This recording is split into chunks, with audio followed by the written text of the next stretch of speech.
Kyrgyzstan की कहानी प्रधान संपादक डॉक्टर हिमांशु द्विवेदी के साथ। जी हां, आईएनएस जनता टीवी पहुंचा किर्गिस्तान। बिश्केक से सुपर एक्सक्लूसिव कवरेज आपको दिखा रहे हैं, जहां पर और इस खबर पर हमारे साथ जो है प्रधान संपादक डॉक्टर हिमांशु द्विवेदी जी लाइव जुड़े हुए हैं बिश्केक से। और सर, अगर बात की जाए तो क्या कुछ हालात नजर आ रहे हैं किर्गिस्तान के बिश्केक में, जहां पर भारतीय छात्र, मध्य प्रदेश, छत्तीसगढ़ के तमाम छात्र वहां पर फंसे हुए हैं?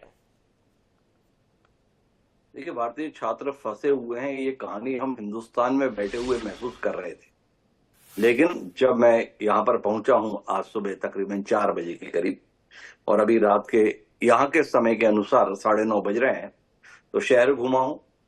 शहर मतलब जो देश की राजधानी है बिश्केक, उसमें काफी हिस्सों में मैं खुद गया। जो भारतीय बच्चे यहाँ रह रहे हैं उनके साथ में भी मिला, उनके हॉस्टल भी गया। कुल मिलाकर एक इंसिडेंट हुआ था, एक घटना हुई थी 13 मई को। एक सिगरेट क्या कुछ नहीं कर सकती है। नाना पाटेकर की एक फिल्म थी, एक मच्छर आदमी को हीरा बना सकता है। ये हमारे यहाँ कहावत है कि एक चींटी हाथी को परेशान कर सकती है। तो एक सिगरेट पूरे मुल्क की कहानी को बदल सकती है।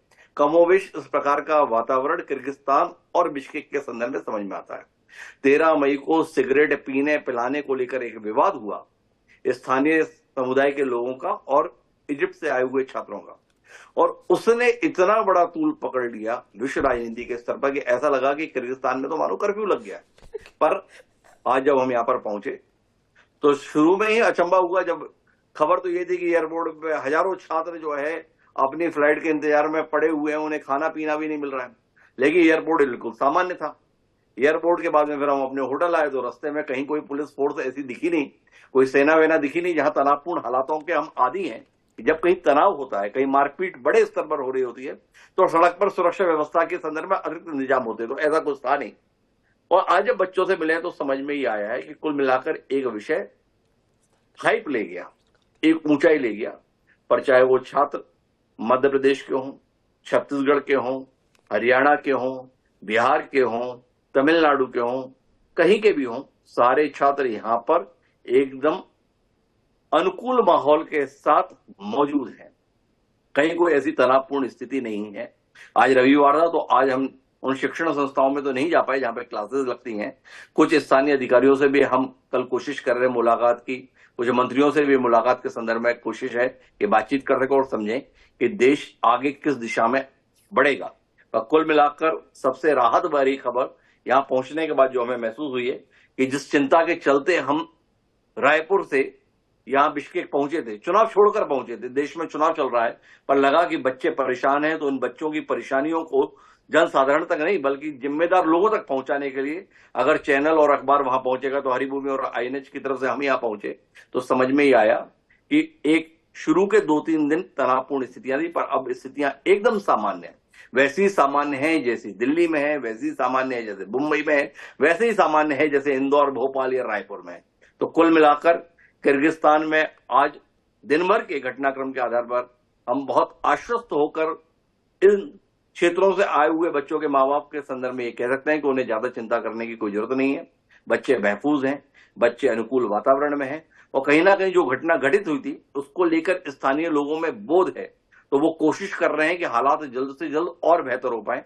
कुछ लोग अतिरिक्त मानवीयता का प्रदर्शन कर रहे हैं, कुछ लोग अतिरिक्त संजीदगी का परिचय दे रहे हैं और कोशिश कर रहे हैं कि यह घटना एक सामान्य घटना के तौर पर ही खत्म हो जाए, इसकी पुनरावृत्ति ना हो।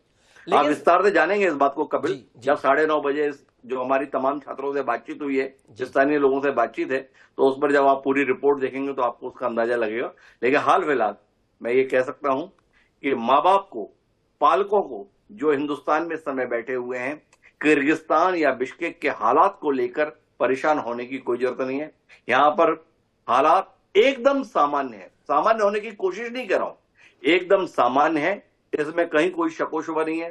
सारी दुकानें खुली हुई हैं, सारे मॉल खुले हुए हैं, सारे रेस्टोरेंट खुले हुए हैं, और उनमें भारतीय बच्चे भी बड़ी संख्या में दिखाई दे रहे हैं। और सर जी, जिस तरीके से जो वीडियो वायरल हुए थे, मदद की गुहार लगाई जा रही थी भारत सरकार से, मध्य प्रदेश की सरकार से, छत्तीसगढ़ सरकार से, और आपने वहां पर जाकर ग्राउंड जीरो पर बिश्केक जाकर जानकारी हासिल की, तो जो वायरल वीडियो यहां पे देश में जो वायरल हो रहे थे उन वीडियो में, और आप जहां वहां ग्राउंड जीरो पर पहुंचे, उन हालातों में कितना अंतर सब नजर आया? जमीन आसमान का अंतर है। स्वयं बच्चे बोल रहे हैं कि सर राई का पहाड़ बना दिया गया। बच्चे बता रहे हैं कि हम स्वयं पैनिक हो गए थे। पैनिक इसलिए हो गए थे कि पुराने वीडियोस जो है इस घटना को जोड़कर डाल दिए गए थे सोशल मीडिया में, और उसके आधार पर एक भय का वातावरण बन गया था, जबकि इस प्रकार का कोई हादसा हुआ नहीं। जैसे आप समझने की कोशिश कीजिए कि हम हिंदुस्तान में रह रहे हैं या किसी भी देश में रह रहे हैं, वहां पर मारपीट भी होती है, कुछ शहरों के अंतर्गत चाकूबाजी भी हो जाती है, कुछ शहरों में हम मर्डर की घटना के संदर्भ में भी देखते हैं। ये हमारे जीवन का एक हिस्से के तौर पर है, समाज में घटित घटना के तौर पर है। पर जब ये एक सुनियोजित तरीके से होता है, एक समूह विशेष को निशाना बनाकर किया जाता है, तो इसे एक बड़ी घटना के तौर पर देखा जाता है। बिश्केक में जो हुआ वो कुल मिलाकर इजिप्ट के कुछ बच्चों का झगड़ा स्थानीय लोगों से हुआ, उसमें मारपीट हुई। चूंकि बाहर से आए हुए लोगों ने मारपीट की, तो स्थानीय लोगों ने बाद में समूह में जाकर वो लोग जहां पर रुके हुए थे वहां पर मारपीट कर दी। कहानी केवल इतनी रही, पर इसके बाद इस कहानी का विस्तार कुछ जरूरत से ज्यादा सोशल मीडिया के माध्यम से दे दिया गया। ऐसी मारपीट सड़कों पर नहीं हुई थी, और खबर तो ये चल रही थी सोशल मीडिया के अंदर, कुछ अखबारों ने भी उसको प्रकाशित कर दिया था कि लड़कियों का जो है सड़क पर निकलने पर रेप हो जा रहा है। एक भी रेप के संदर्भ में कोई घटना सामने नहीं आई, एक मर्डर इस दौरान बिश्केक में नहीं हुआ। तो कुल मिलाकर सोशल मीडिया किस तरीके का वातावरण निर्मित कर सकता है, इसका एक कमाल का उदाहरण या एक दुर्भाग्यपूर्ण उदाहरण बिश्केक के संदर्भ में हिंदुस्तान में बने हालात को लेकर है। बिश्केक में जिस प्रकार का वातावरण है और हिंदुस्तान में बैठकर हम जैसा सोच रहे थे, उसमें जमीन आसमान का अंतर है। कल जब मैं निकला था बिश्केक के लिए, तो मुझे घर से भी कहा गया था थोड़ा ध्यान रखना, एहतियात बरतना, ज्यादा जोखिम मत लेना। परिवार के लोग अपनी तरफ से ये समझाई दे रहे थे। मेरे साथ कैमरामैन रिजवान कुरैशी आए हुए हैं, उनकी पत्नी भी उनसे कहा था भाई जा तो रहे हो, थोड़ा समझ कर रहना। पर यहां संभल कर क्या रहे, यहां पर ऐसा कुछ दिखाई नहीं जैसा मन में सोचकर हम बिश्केक आए थे। हम किर्गिस्तान आए थे, हमें लगा था कि यहाँ पर हालात बहुत कठिन होंगे, उन कठिन हालात में समझने की कोशिश करेंगे, बच्चों को कैसे मदद दिलवाई जाए, कोशिश करेंगे कि मध्य प्रदेश और छत्तीसगढ़ की सरकार के जिम्मेदार लोगों से बात करके यहाँ से फ्लाइट की व्यवस्था कराई जाए। पर अगर आपको जाना है दिल्ली, आप कल की फ्लाइट ले लीजिए। मैंने 29 तारीख की फ्लाइट अभी बुक कराई है, मुझे सहजता से टिकट मिल गई। तो कहीं पर कोई ऐसी दिक्कत की बात नहीं। कुल मिलाकर सोशल मीडिया कैसे तिल को ताड़ बना सकता है, जो हमारे यहाँ कहावत रही है, उसका एक बड़ा उदाहरण बिश्केक में देखने को मिलता है। बहुत ही मस्त मौसम है, 6 डिग्री का टेम्परेचर था दोपहर में जब मैं घूम रहा था। एक जैकेट लेकर आया था, मुझे एक जैकेट और खरीदनी पड़ी क्योंकि वो जैकेट मेरी पर्याप्त नहीं बैठ रही थी उस ठंड के संदर्भ में। तो कुल मिलाकर ये वहां का इस समय पर मौसम है, एक शानदार मौसम है। मतलब बच्चों की चिंता तो छोड़िए, जिन माँ बाप को गर्मियों में कश्मीर वश्मीर जाने का मन है और कश्मीर के लिए बुकिंग ना मिल रही हो, तो वो बिश्केक की बुकिंग ले सकते हैं। इस प्रकार की स्थिति है। तो कुल मिलाकर एक ठीक वातावरण यहाँ का है। शहर का वातावरण अच्छा है, राज्य का वातावरण अच्छा है, राजधानी का वातावरण अच्छा है। बहुत ही सुंदर राजधानी है बिश्केक, एक भारतीय शहर की तरीके से महसूस होती है। बहुत ज्यादा हरियाली है, साफ सुथरी चौड़ी सड़कें हैं, भद्र लोग हैं। तो कुल मिलाकर ये जगह को लेकर हिंदुस्तान में बैठे हुए लोगों को तनिक भी डरने की जरूरत नहीं है, आशंकित होने की जरूरत नहीं है। जब आप थोड़ी देर में उस पूरे बातचीत को देखेंगे कार्यक्रम के माध्यम से, जो हमने बिश्केक के हालात को लेकर बनाया है, तो शायद उससे और ज्यादा तस्वीर स्पष्ट हो पाएगी। कल भी हम यहाँ पर स्थानीय लोगों से मिल रहे हैं, आपने बताया स्थानीय जिम्मेदार लोगों से मिल रहे हैं, उनसे और इस हालात को समझने की कोशिश करेंगे। पर आज जो पूरा दिन लगा है, मैं अभी थोड़ी देर पहले ही अपने होटल वापस लौटा हूं, तकरीबन 10 घंटे से बाहर था। उस 10 घंटे के दौरान एक भी जगह ऐसा महसूस नहीं हुआ कि जहां पर मुझे सचेत होकर रहना चाहिए, सतर्क होकर रहना चाहिए, हालात कहीं कुछ खराब हो रहे हैं, ऐसा कहीं दिखा नहीं। हर चौराहे पर गए, हॉस्टल में गए, मॉल में गए, पार्क में गए, पब में तो नहीं गए लेकिन कैफे में गए।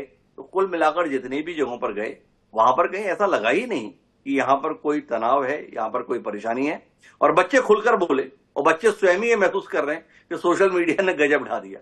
तो हमने उनसे कहा भाई, सोशल मीडिया ने अगर गलत चीजें फैलाई तो आपको सोशल मीडिया का उपयोग करके वस्तुस्थिति बतानी चाहिए थी, वस्तुस्थिति लोगों के बीच पहुंचाया। तो उन्होंने कहा साहब, गलत चीजें जो है वो जल्दी फैलती हैं, सही चीजों के संदर्भ में लोगों की दिलचस्पी नहीं होती है। एक दुर्भाग्यपूर्ण स्थिति है कि समाज गलत चीजों को तुरंत देखना चाहता है, उसको प्रसारित करना चाहता है, पर सही चीजों को, वास्तविक चीजों को, सौहार्दपूर्ण चीजों के संदर्भ में उस प्रकार की तत्परता नहीं दिखाता है। बिल्कुल सर, कहीं ना कहीं जिस तरीके से INS 24/7 और जनता टीवी की तरफ से आप प्रधान संपादक वहां पहुंचे हैं बिश्केक में, और ये खबर वो तमाम जो रहवासी देख रहे होंगे जिनके बच्चे बिश्केक में पढ़ाई कर रहे हैं, इस खबर से उनको जरूर राहत मिलने वाली है सर। और इस चर्चा का हिस्सा बनने के लिए बहुत बहुत शुक्रिया सर आपका। तो देखा आपने, INS 24/7 की टीम ने जो है बिश्केक में जाकर ग्राउंड जीरो पर उन छात्रों का हाल जाना। जिस तरह की कहानी सोशल मीडिया पर फैलाई जा रही थी उसके विपरीत वहां पर कहानी देखने को मिली है। और ये सब आप बीती जो है हमारे प्रधान संपादक डॉक्टर हिमांशु द्विवेदी जी ने ग्राउंड जीरो पर जाकर जानी है। और आज विशेष कार्यक्रम 9:30 बजे भी आप देख सकते हैं बिश्केक को लेकर, पूरे हालातों को लेकर क्या कुछ वहां पर रुझान है, क्या कुछ माहौल है वहां पर।